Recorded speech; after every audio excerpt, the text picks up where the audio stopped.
Hello. अभी हम Indian constitution के पार्ट, आर्टिकल और शेड्यूल के बारे में देखेंगे।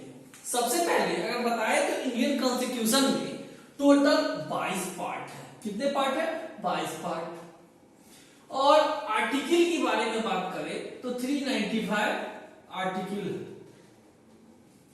और 12 शेड्यूल।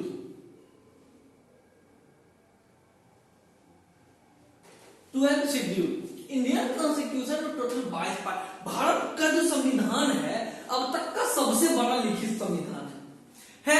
हमने देखा कि भारत का जो विश्व का सबसे बड़ा लिखित संविधान का पार्ट फर्स्ट हम लोग देखने जा रहे हैं। पहला पार्ट, पहले पार्ट में 1 से 4 तक आर्टिकल आती जो कि 1, 2, 3, 4 इस तरह से।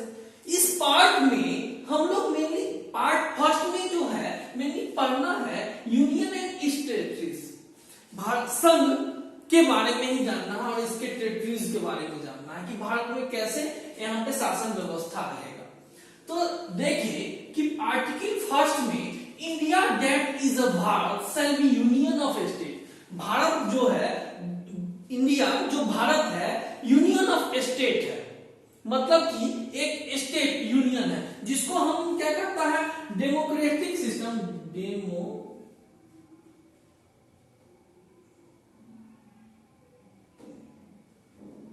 सिस्टम में देखेंगे। डेमोक्रेटिक सिस्टम 2 टाइप से होता है। पहला फेडरेशन जिसका भी मतलब संघ होता है, और दूसरा यूनियन। अगर यूनियन का हम लोग देखें, यूनियन, भारत एक यूनियन कंट्री है, भारत एक संघ देश है।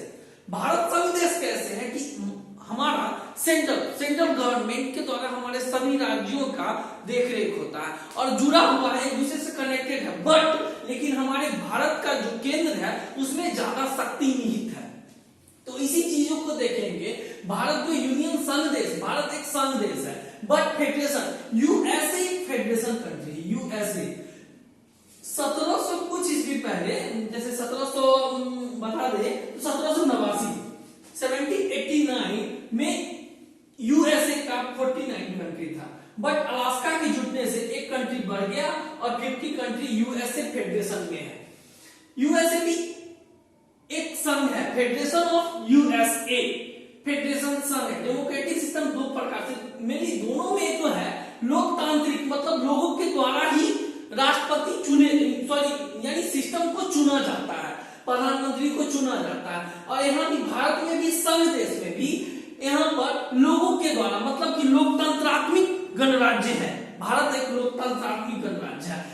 अब देखें India admission of new state. Bharat में जो कोई भी नया स्टेट, अगर कोई भी नया स्टेट जुड़ना चाहे, भारत के बाउंड्री के साथ कनेक्टेड होना चाहिए या जुड़ना चाहे, तो पार्लियामेंट के पास कुछ पावर है जिसको यूज करके इंडिया में कनेक्टेड हो सकता है, मतलब कि इंडिया में जुड़ सकता है।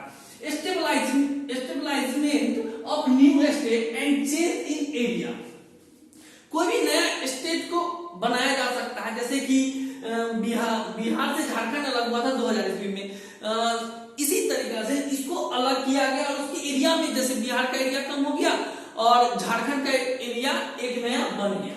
बाउंड्री और नेम ऑफ एग्जिस्टेंस, किसी भी जगह का नाम चेंज किया जा सकता है। जैसे कि अभी भारत में, उत्तर प्रदेश में बहुत सारी जगहों का नाम का चेंज किया गया, मतलब कि आर्टिकल 3 पार्ट फर्स्ट के आधार पे ही किया गया, मतलब कि वहां से रूल और नियम को यूज करके अलग किया गया। अब देखिए चौथा अगर पार्ट के बारे में बात करें, यूनियन, भारत एक संघ देश है, ये तो हम लोग जानते हैं।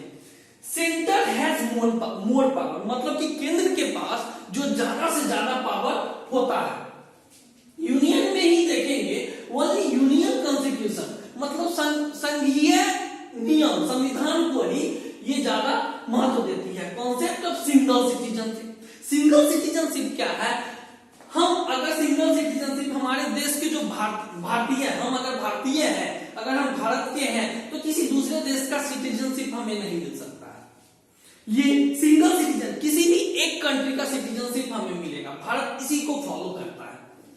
Centralisation of the power, central यानी पावर जो है हमारी कंट्री का जो पावर है सेंट्रलाइज है, मतलब कि केंद्र से ही ज्यादा। हमारे देखते होंगे हमारे जब राष्ट्रपति या प्रधानमंत्री हमारे देश से बाहर जाते हैं तो सारा पावर उन्हीं के द्वारा वर्क किया था। और ऐसे भी अगर देखा जाए हमारे संविधान के रक्षक कौन है? राष्ट्रपति। राष्ट्रपति में ही के पास सारा कॉन्स्टिट्यूशन को बनाए रखने मतलब कि पावर को दिखाने का मतलब कि शो आउट करने का यानी संविधान की रक्षा करना यहाँ पर उनके ही हाथ में है।